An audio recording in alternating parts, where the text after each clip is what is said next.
Arestado ang isang lalaki dahil sa pagnanakaw umano ng motorsiklo sa San Mateo, Rizal. Kung papaano nahuli ang suspect sa Quezon City, sa balitang hatid ni James Agustin. Walang suot na helmet ang lalaki nakamotorsiklo kaya hinarang ng mga pulis sa Central Avenue, Quezon City pasado alas 3 sa madaling araw nitong Sabado. May rerespondihan lang sana noon ng pulisya sa kalapit na establishmento. Nung sinita nila, nag-attempt tumakbo. So hot pursuit tayo and then eventually na-flag down siya. Tapos nung tinanong siya kung meron ba siyang driver's license, identification card, so wala siyang may pakita. So dahil wala siyang may pakita, tinignan rin yung ORCR nung motor kung sa kanya talaga yung motor. So napatunayan na.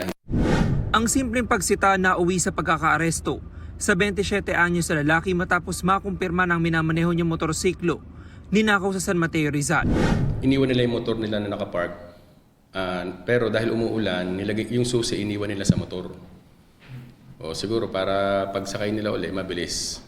Yun, natsyempuhan nung magnanakaw kaya nakuha yung motor nila.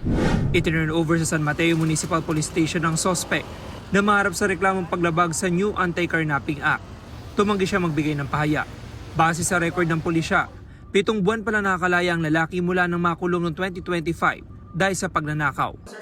James Agustin, nagbabalita para sa GMA News.